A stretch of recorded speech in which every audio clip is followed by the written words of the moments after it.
in exercise of the power conferred by the subsection 2 of the section 1 of the Constitution, 166th Amendment, Act 2023, the central government hereby appoint the 16th day of April 2026 as the date on which the provision of the said Act. Sir, our question is only one question, sir, but 1 minute. Without notifying, sir, without notifying, how can the minister move an amendment for the court? आप बोलना चाहते हैं इस पे? चलिए, item number Shrimati के कनिमोजी।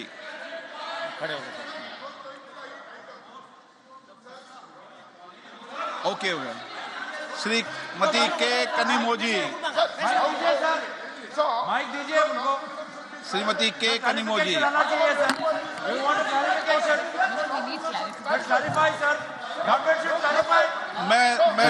എന്ന കാര്യമാണ് കെ.സി. വേണുഗോപാൽ ചോദിച്ചത്.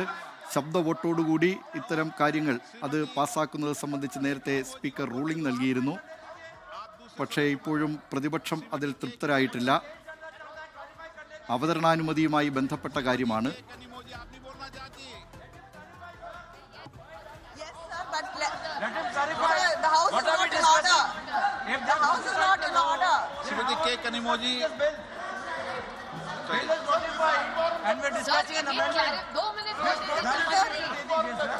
സ്പീക്കർ ഓം ബിർള DMK നേതാവ് കനിമൊഴിയെ സംസാരിക്കാനായി ക്ഷണിച്ചു. പക്ഷേ സഭാ ഓർഡറിലല്ല, സഭയിൽ ബഹളം തുടരുന്നു എന്ന കാര്യം കനിമൊഴി ചൂണ്ടിക്കാട്ടുന്നുണ്ട്.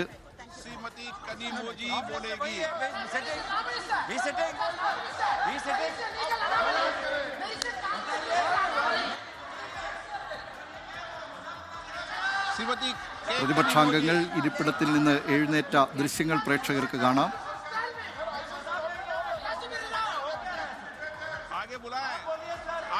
बोलना शुरू करें, मैं देता हूं इस पे व्यवस्था। अभी मैं व्यवस्था की व्यवस्था कर रहा हूं, प्लीज बैठे। अभी अभी अभी रेणु जी प्लीज, अभी मैं दे रहा हूं। अभी मैं अभी अभी हाँ अभी करते हैं प्लीज। अरे आप मत करो डिबेट, माननीय सदस्य प्लीज। मैं अभी करता हूं व्यवस्था इसकी, प्लीज बैठे। श्रीमती अभी करते हैं। What is it? श्रीमती के previous bill. So why are we discussing the amendment?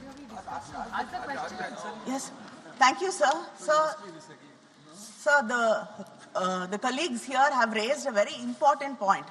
The government has passed the bill, notified it, and what is the point? Last night at nearly at around 10 o'clock. And what is the point in the discussion over here after you've notified it? Yes. This is what we want a clarification on that, sir. Most important. And I stand before this house not just as a member of parliament, not as a member of the Dravid.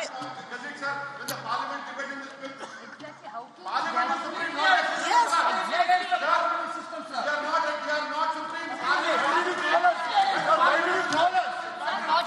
വീണ്ടും ലോക്സഭയിൽ ബഹളം തുടരുകയാണ്. DMK നേതാവ് കനിമൊഴിയെ സംസാരിക്കാനായി speaker Om Birla ക്ഷണിച്ചിരുന്നു. പക്ഷേ ഇന്നലെ ഈ 2023 പാസാക്കിയ വനിതാ സംവരണ ഭേദഗതി ബിൽ അത് ഇന്നലെ വിജ്ഞാപനം പുറപ്പെടുവിച്ചു. വിജ്ഞാപനം പുറപ്പെടുവിച്ച സാഹചര്യത്തിൽ ഇനി ചർച്ചയ്ക്ക് എന്ത് പ്രസക്തി എന്നാണ് കനിമൊഴി ചോദിച്ചത്.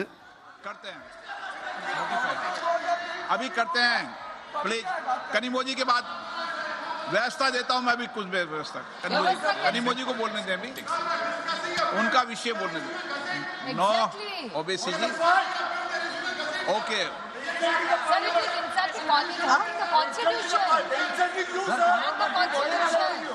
कनिमोजी को बोलने दें। गौरव जी अभी करते हैं, अभी करते हैं, अभी। Sir, I stand before this house today not just as a member of parliament or as a representative of the Dravida Munnetra Kazhagam, but as a voice of the 8 crore people of Tamil Nadu who've been told in the midst of our state elections that their votes will count less and their voice in this parliament will be diminished. And furthermore, it's really shocking that yesterday we are discussing the bill here. You've taken your own time to notify. And yesterday, when we discussed, you've called us here, we are discussing the bill here, and then what is the need and what is the necessity to notify it yesterday? What is the meaning? What is the respect you have for this house? Sir, the government has introduced 3 bills in this special session, called in haste and time to disrupt the ongoing elections in my state and many states. And I raised to oppose these bills on the behalf of my party and my state. Let me start by saying that these 3 bills, disguised as if they are in support of the reservation of women, constitute the single greatest assault on Indian federal structure. Let me begin at the beginning, because this government always counts on the public not knowing the history. The history of the delimitation in India is at its heart the history of a promise made by the parliament to the people of the southern states, Tamil Nadu, Kerala, Karnataka, Andhra Pradesh and Telangana. 5 states which have resisted the onslaught of the Bharatiya Janata Party and have stood out as role models for inclusive development. The delimitation process began in 1952, soon after the Republic was founded. It was a constitutional solution to a demographic problem. How to balance the population growth with fair representation. All of us abided by the constitutional suggestions in Article 82 and 170. By 1973, when the 3rd Delimitation Commission had completed its work, there was a push for population control also. This national population policy was brought across the country to contain the growing demographic population, and it was exploding actually. So the first freeze on delimitation took place in 1976. This was fixed for a period of 25 years based on the 1971 census. Let us not forget that it was the Congress government, Madam Indira Gandhi's government, that recognized this issue and brought the bill.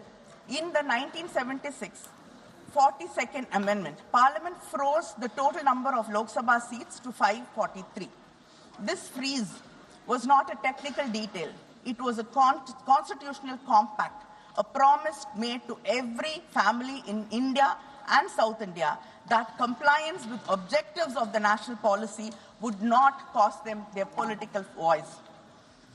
Over time, Southern India,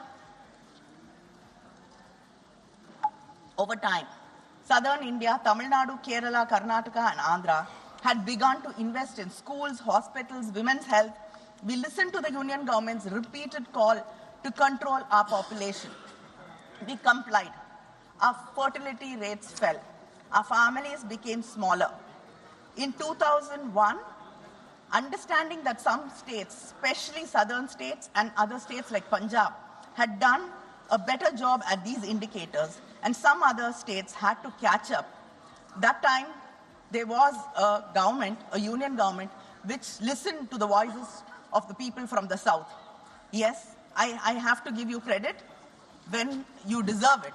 We are unlike you, always finding fault with us. When there is something to appreciate you, we always appreciate. So under the Vajpayee government, the parliament extended that freeze through the 84th Amendment until after the first census following 2026. 24 more years of protection, because then the parliament in its collective wisdom understood that this injustice had to be addressed. Why do we have to increase the seats now to 850? On what basis? The statement of the objective says that there is a change in demographic profile.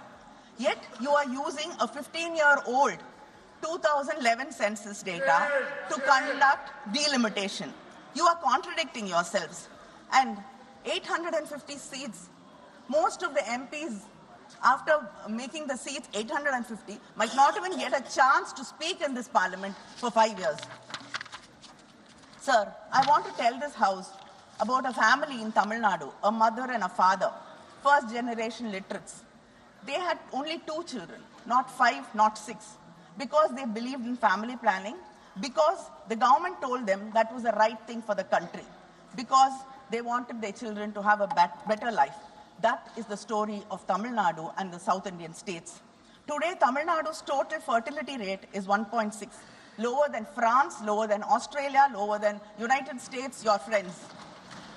We have completed what the demographers call a demographic transition. Our population is stable. Our women are educated. By every measure of human development, Tamil Nadu is a success story the country has to be proud of. But what does this government say to that family in Tamil Nadu? It says, sorry, you made a wrong choice. You made a mistake by listening to us. You made a mistake by listening to this, because you cared about this country, because you put the country first. You have to suffer. We are going to reduce your representation. Uttar Pradesh's population has grown by 120% since 1971. Tamil Nadu's only by 15%. And contrary to what the Home Minister said yesterday, Clause 4 of the delimitation bill clearly states that the allocations of seats will be on the basis of the latest census figures. The Home Minister says one thing, the bill says another thing. Now, the latest available census is 2011. But again, according to the 2011 formula, UP gains 13 seats. Tamil Nadu loses 11 seats. But the Home Minister yesterday told us that by increasing 50%, Tamil Nadu will gain 39 seats, and which has 39 seats will gain 59. Sir, our ideological leader Periyar taught us, justice is not giving every person the same thing. Justice is giving every person what they need and what they deserve. But unfortunately, your government thinks what it needs and what it deserves is what the whole nation deserves and what the whole nation needs. Other than this, let me state two critical legal issues present in the bill. The Constitution bill says that the delimitation will be based on such census as Parliament may by law determine. This is vague and leaves everything open.